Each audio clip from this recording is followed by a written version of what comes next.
Nigeria's inflation rate recorded its 8th consecutive moderation in November 2021, falling to its lowest level in 12 months to 15.4% from 15.9% recorded in the previous month. On a month-on-month basis, the headline inflation increased by 1.08% in November 2021, representing a 0.10 percentage rate higher than the rate recorded in October 2021 at 0.98%. However, food inflation dropped significantly to 17.21% in November 2021 from 18.34% recorded in October 2021, recording the lowest level in 14 months. It is worthy of note that the rise in the food index was caused by increases in the price of bread and cereals, fish, food products, potatoes, yam, and other tubers. All fat, milk, cheese, and eggs, coffee, tea, and cocoa. Despite the decreasing figures in inflation, the purchasing power of Nigerians continue to weaken as a result of the increase in prices of goods and services. Now, to give insights into this, I have joining me live from our Abuja studios is the first Nigerian professor of capital market, as well as the president of the Capital Market Association of Nigeria, Professor Uche Uwaleke. Professor Uwaleke, good afternoon, and thank you very much for joining us on the program. Yeah, good afternoon, Tolu. My pleasure being here. Compliments of the season. Yes, I wish you the same. 15.4% is what we saw from 15.99%, which was what we had a month before now, talking about October and November. What were you expecting? It seems like the 8 months we've seen this consecutive decline. What actually is responsible for this? Make us understand it.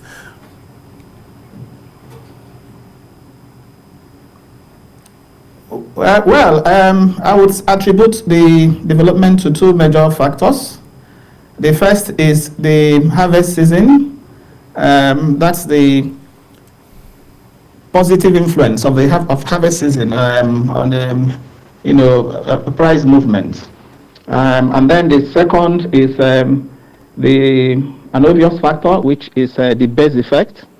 Talking about the base effect, Tolu, you realize that inflation is usually measured by CPI is an index, and an index tends to look at the average change in the prices of commodities, price of goods and services over a period of time. So when we talk about year on year, we are saying based on the corresponding period of the previous year. And if you look at the inflation trend we had in 2020, inflation was on the rise right up till 2021 of March. So between October 2020 and November 2020, inflation moved from about 14.23% to 14.89%. So the inflation figure for the month of November 2021 was based on a higher figure for 2020. So the base was higher. So we have what is called the base effect also influencing the drop that we see. I want to illustrate it in very simple terms because in the computation of the CPI, the first thing that is determined is the relative price, based on a particular period. So if you have, for example, the current price as 10, and you are basing it on a previous price of 5, what you get is a relative price of 2. 10 over 5 is 2. But if you increase that base from 5 to 10, and you're comparing the current year's current period's price with that of a base price, which is now higher, 10, you get 1. So as you increase the base, what you get by way of relative price, of course, drops. So I am saying that this base effect will continue. We'll continue to see this base effect until sometime in March, next year. So the reduction we have in inflation rates for November, from 15.99 in October to 15.40 in November, is partly accounted for by harvest season. Is also partly accounted for, by the base effect. So to me, these are the two major reasons I see that drove down the moderated inflation figure. Now, Nigerians have argued that purchasing power remains the same. Even in some cases, it has declined. And the price of goods and services is on the other side. Even as we are in the Yuletide season, you will agree with me. What do you think? What effect do you think this would have on the pockets? Now, let's be direct now, on the pockets of Nigerians as we spend this season. Yes, of course, it's drilling a very huge hole on the pocket of Nigerians, no doubt about that. Yes, it's not as though prices are not rising. Prices are still rising, but what the MBS is saying, going by their figure and their methodology, is that prices are rising at a slower rate. So what is called disinflation. Disinflation is rising prices, but it is being experienced at a slower rate. But to appreciate what has happened between October and November, you need to look at the month-on-month number. The month-on-month number, that's between October and November. The month-on-month number talks about an increase of 1.008%. So on month-on-month basis, inflation rates actually, increased compared to what we had in year-on-year basis again in October, which was 0.8. So month-on-month, there was an increase. And again, if you also look at the core index, the core index is what they call the all items. That is the headline inflation now excluding the volatile agri products. The core index actually increased. It didn't reduce. Core index between October and November, year-on-year basis, increased from 13.24% to 13.85%. So, and when you talk about core index, you are talking about things like clothing, footwear, household equipment, and so on. And that is not surprising, given the fact that these are things that Nigerians, import, and we know the effect of high exchange rate, on these items, especially this period, that we are in. So it's not surprising that core index increased. The reduction we had in inflation rate for month of November came more from the food, food side. So the slow rate of inflation was experienced more, from the food side. But having said that, it's important I also mention, Tolu, that I'm one of those who think that the methodology of computing the inflation rate, needs to be revised. We need to, for example, take into cognizance the weighting that we attach to these commodities. Now, MBS says that they deal with 740 goods and services, and they get this information from over 10,000. In fact, as a matter of fact, 10,540 informants spread across the country. Okay, so and in computing the CPI, Consumer Price Index, they usually attach weights to these commodities to reflect the importance of the commodities in the index. So I think the entire methodology needs to be revised so that it can really reflect reality the more. I say this because if you look at the implication of an inflation rate of 15.40%, the implication is that on the average, that the price of something that used to be 100 naira is now 115 naira 40 kobo. That's what it's saying on the average. But is that really the situation? If you have the goods or commodities that are consumed, by the average Nigerian, take Gari for example. If a mudu of Gari moves from 300 naira to 600 naira, where it's currently is, in some places, okay, would you call that a 15.4% increase, from last year to this year? If you have Indomie noodle, something that is also commonly consumed. If you have a carton, for example, a carton moving from 4,000 naira, this time last year, or even less, to about close to 6,000 naira now. Would you call that 15.40% increase? Okay, so in each of these examples I've cited, you have 100%, you have 50%, and you can also think of any item at all. Okay, compare the price it was in November last year to the price it is now. On the average, you wouldn't be talking about 15.44%, increase. And that's why I think that the MBS should also take a second look at the methodology, especially with respect to the weighting that is attached to these commodities that are commonly consumed. And that's why people are complaining that it doesn't look as if the numbers reflect reality. So when you tell people the inflation rate is dropping, they can't relate to it, they don't connect to it. It doesn't make sense to them because they go to the market, they see that prices are still on the rise. Exactly, Prof. Let me take it from there and still stay with food, which is very important for all of us. Many will say that the agri sector or the food space should be maybe doing better, maybe increase production, price drops and all of that.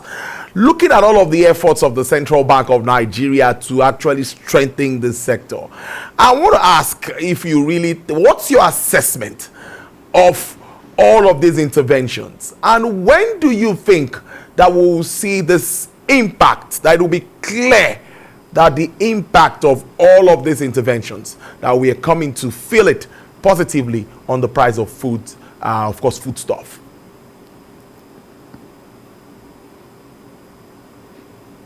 I think the interventions have helped, no doubt about that, at least to moderate the food prices.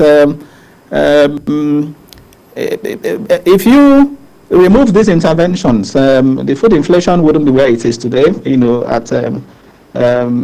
at 17, about circa 17%. It will be, much higher. So no doubt the interventions, especially the anchor borrower program, has helped, to have to enable increased supply of certain commodities, particularly rice. And we also seen interventions, affecting positively, other commodities, such as wheat. So I think the interventions are necessary and possibly, should be scaled up. If they are scaled up, and they also cover a lot more areas, of the country. I think it will go a long way to help further moderate, food prices, because it's important that output is increased. But of course, what the challenge is also.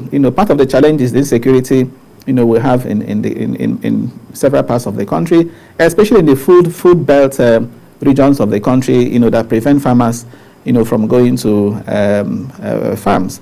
So to that extent, you should expect that output, will continue to suffer.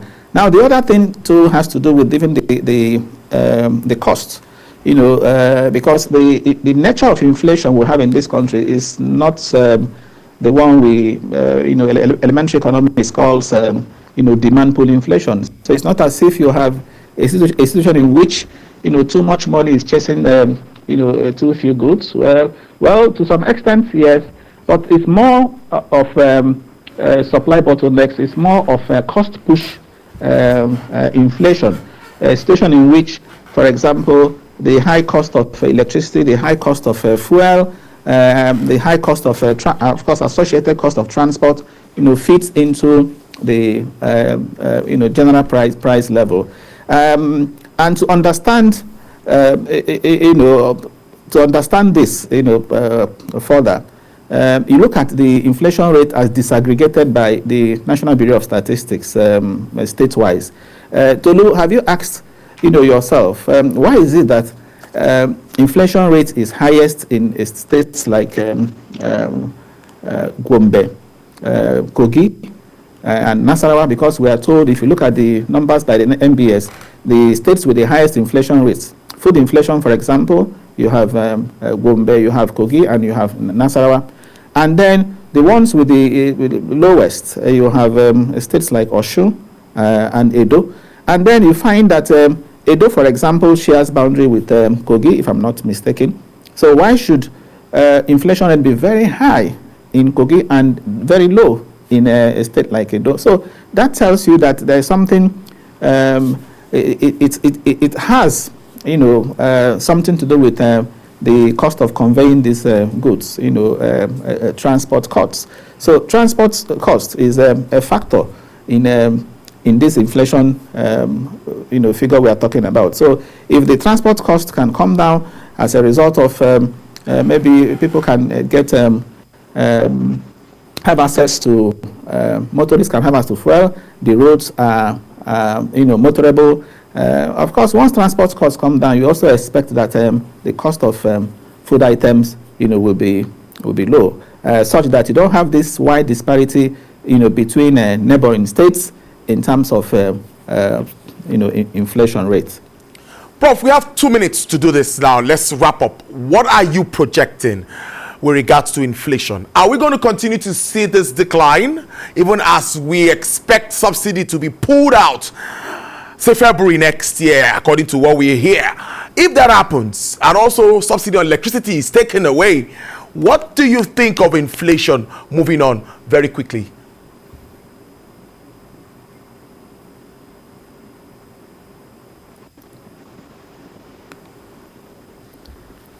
Professor Waleke. Yeah, I think the central bank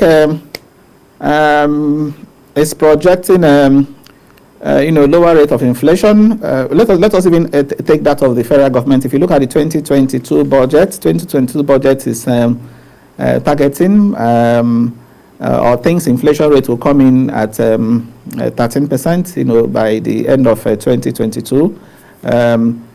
So the projection is that this inflation will continue up till 2022, and central bank is even targeting single digit, before the year 2025.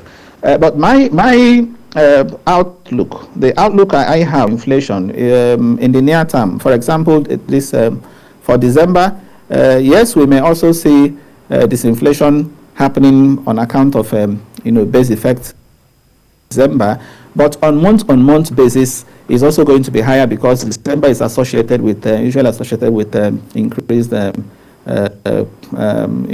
demand. But of course, going into next year, my projection is hinged on what I call the risks, the downside risks to inflation, which are very visible. One of which is the planned hike in petroleum prices that will come as a result of implementing the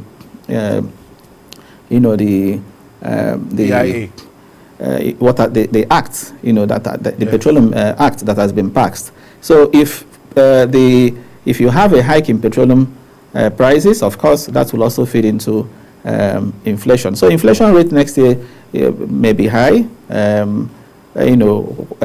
contrary to the projections on account of electricity tariff, on account of petroleum price hike. But further down the line or down the lane, we may see some tapering, but not in the near term. In the near term, inflation rates will continue to pose a challenge. All right, there I must thank you. I've been speaking to first Nigerian professor of capital market as well as the president of the Capital Market Academics of Nigeria, Professor Uche Waleke. Do enjoy your weekend and thank you for your time.